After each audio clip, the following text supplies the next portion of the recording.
Well, hello there, and welcome to my channel. I see you're here for my Halloween special.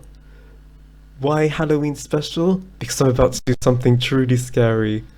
I'm about to do what I always do in my channel, say my opinion, comment on certain subjects, and get things off my chest. That's terrifying in a world where you're supposed to have the same opinion for everything.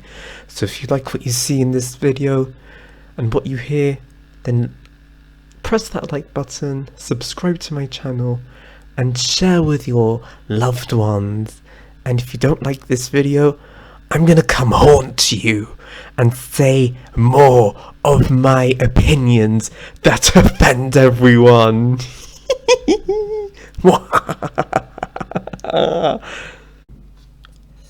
Okay, now that I've moved my intro out of the way, let me tell you what this video is about. This video is about TikTok. Now, I know there are a million videos out there lambasting TikTok, saying TikTok is absolute rubbish and it is the center for degeneracy and mediocre content. But that is not exactly what I want to talk about. I don't like TikTok, and I'm gonna make a separate video about that, but I do have a TikTok account, for the record. I just don't use it very often. I don't post anything there. I don't really bother with it. But what I do want to talk about is actually quite a serious thing, and it's terrifying in a different way. I thought just Halloween it up, make the theme for this video scary, scary, scary, and I'll get onto it. So, something that's been in a lot of discussion is how TikTok is really safe for kids or whether it really isn't. And the two things that really made me want to make this video are, one, the Panorama BBC documentary on TikTok safety, and two, the viral video by Madison Brown titled "You're Not Sexually Liberated, You're 16."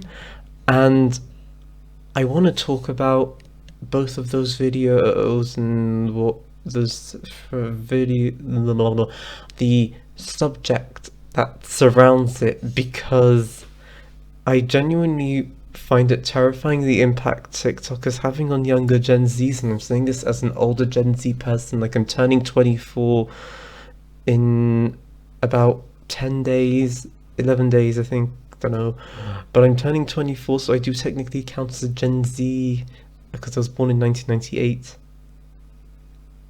and I wanna have a talk with the younger Gen Zers who are approaching adulthood and just seem to have some weird ideas about what adulthood is, especially based on the fact that they seem to want to crap on millennials for struggling with adulting, when, you know, as someone who's trying to do adulting, it's really hard. I feel for those millennials, and when you discover how hard adulting is, you will feel a bit of sympathy for them. Don't be so harsh. It's hard, but it's genuinely worrying that some people are growing up too fast and not realizing it, and they're being taken advantage of, and a lot of it is being facilitated by TikTok as a platform. So, I mean, I'm sure you all know, but TikTok started out as a lip syncing app, which then grew into dancing and covers and acting and skits and activism and cooking and everything. And there's so much on TikTok now. I think it has its merits. I don't want to be that person who's like, TikTok is an indictment of how much of degenerates the Gen Z people are, and I'm so much smarter for not being on TikTok. But it also has a worrying aspect to it, especially when you know that I can't remember where this figure is from. This is probably officially from TikTok themselves, but last year it was recorded that 25% of their users belonged to the 10 to 19 age range, so that those are critical formative years where you're going through puberty, you're discovering yourself, you're approaching adulthood, you're realizing what dreams you want to make real, and a lot of things are going on in your life at that stage, and it's really transformational, and there are people who want to take advantage of that so that they can push you in a specific direction that benefits them. And it's really sick that TikTok has made, not necessarily intentionally, but they've made it easy to do that when you're older. And I think it really reflects in what is so popular on TikTok. Like, some of the most popular TikTok content are people like Charlie and Dixie D'Amelio, where it's teenagers getting into skimpy clothing and dancing to very, very dirty lyrics, and that was made very clear in both of the videos that inspired this. Like, Madison Brown pointed out that when you search for Charlie D'Amelio, the first thing that comes up is her twerking, and in the BBC documentary, the 16-year-old's mum who found out, saw like the stuff she was posting on TikTok, she's like, wow, that's some very dirty lyrics. It's, it's like, I'm not gonna try and sing anything because it's one of those F me sideways kind of songs, and you have someone under 18 but like dancing to that with public followers. It's really messed up. And so because of this, a lot of teenagers are being messaged by older men, and they're getting comments as well, and they're like these really, really gross comments about like, oh, that's, you're cute, I bet I'd like to see more of you. Oh, like, this person is like twice your age. You need to press that block button, not entertaining that, and then having an ego boost when he goes into your DMs to say, oh, you're so mature for your age. I bet, what other grown-up things are you into? Like, ew, no. And and I'm not like slut shaming these people for putting out that content, but just like knowing how the internet works and how certain people are, I think you should take more consideration for your safety when it comes to what you put online, and not put things, even if they're not intended to be sexually suggestive, just don't put it online. Because when you're 15, 16, 17, you don't need to be, like, even 18 or 19, you really don't need to be shaking your bum and putting it online. It's like your body is yours, and I think you need to spend that time getting to know it for yourself before you let others get to know it. And others being like strangers on the internet, like it really does do a lot good for you. Like, I've never put myself out naked on the internet, and I'm never going to, and I'm glad I have that connection with my body. I know that I like it. I'm not having other people comment on it, and it's great. I also want to insert this clip that I saw on Twitter a few months ago, and to show that the issue isn't just teenagers, but can go even with toddlers in terms of who's being targeted by child molesters and groomers. So please watch. It's a woman who posted a video of her toddler and had to quickly take it down. If your children are on social media and you haven't heard the story about what's going on with Ren, you need to listen up. Ren is 3, and she's absolutely adorable, absolutely adorable. Her mom posts lots and lots of videos, and they have 17.3 million followers on TikTok, which I had a hard time wrapping my head around. It's just videos of a toddler. What moms are noticing is how many times these videos of Ren are being saved. I'm not sure if you can actually see this when my icons show up here, but this has been saved 10,000 times. This one of a 3-year-old in a crop top has been saved 45,000 times. Ren eating a hot dog at a fair 375,000 times. Then people started noticing what happens when you type Ren into the search bar. All these searches come up, and that's obviously the top searches for this thing.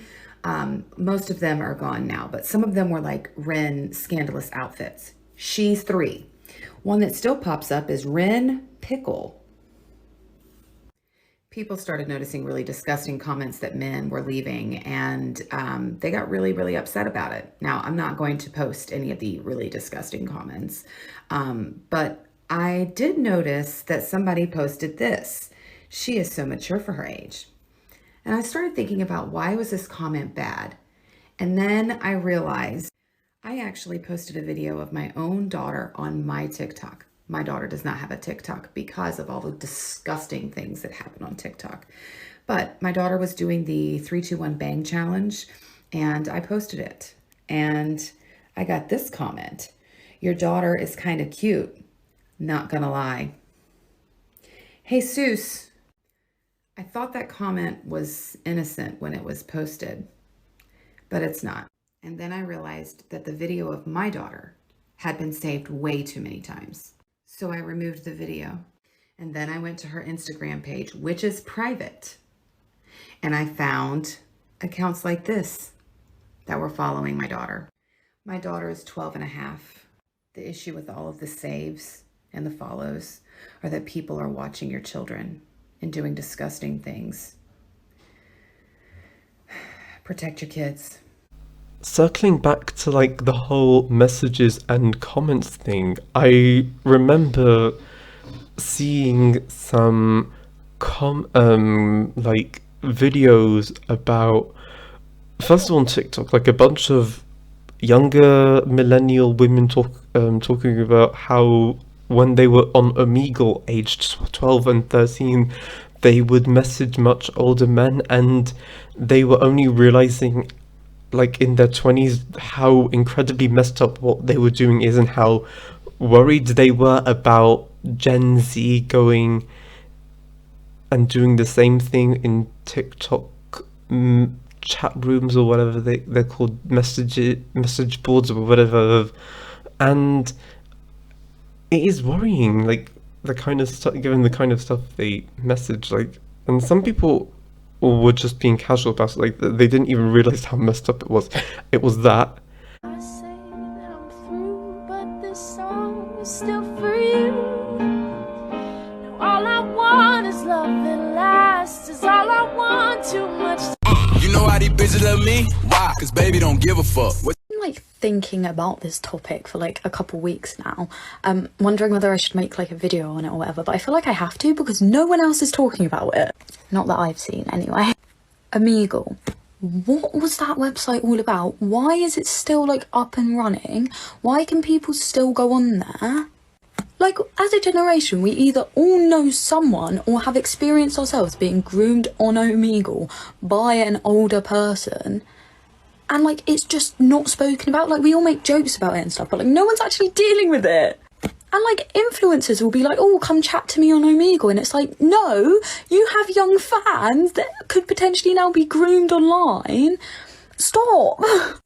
I don't know, I just feel like it's a big issue that we should kind of be dealing with, but no one's, like, done anything. Like, it's still up and running. And if you go on the website, it literally says at the top, like, warning, this is being used by predators. Like, why are you still about them? What's the point? Been like, I don't know, it just really, really bothers me that, like, nothing's been done. And I don't know if anything can be done. I don't know if we can get the website taken down or anything.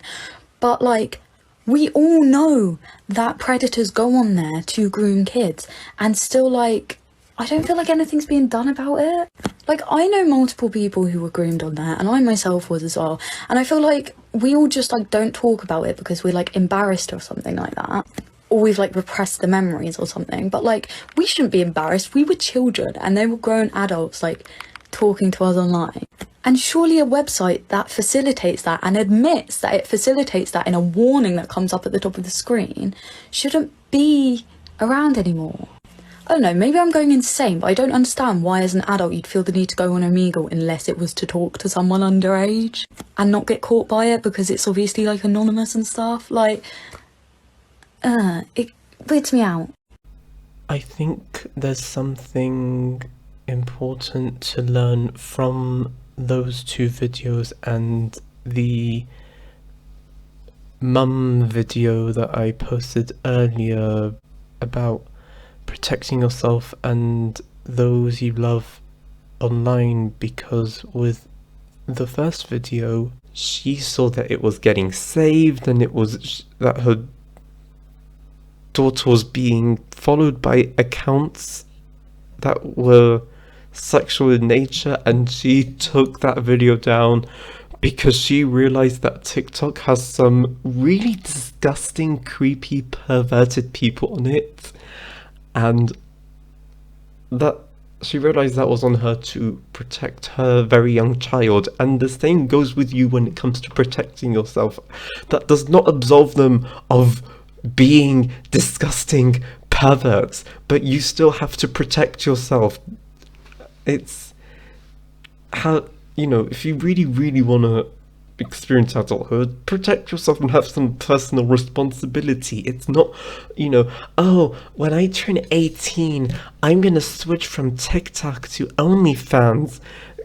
Clothes off, I'm gonna make $1 million in a day. It doesn't work like that, and it's really worrying that a lot of people, because of how casualized sex work has become on TikTok as well, and people being like, oh yeah, you just take your clothes off and it's like a normal job, really, it's not that much different, when it really isn't. It's literally gig economy work and it's so much more invasive. Like, you're not guaranteed an income, you're not guaranteed any kind of protection. You are literally at the mercy of someone who wants to commodify your body and buy access into it because they've put a price on your body and your genitals, and it's so messed up. I've made my views on sex work very clear if you want to watch my Diane Abbott video that I uploaded last year. Please do. It's really worrying that, you know, so many people have this casualized idea that, oh, I'm gonna become an OnlyFans influencer and have sex for money. It's not, it doesn't go like that. I don't think TikTok is the only factor responsible in making teenagers have this really casualized idea of sex and sex work, that it's just this thing you do and then you can just leave and you're the one in control, and that it's not, you know, sex isn't a thing that is a massive milestone in your life or something that can really have an impact on you in terms of consent and experience.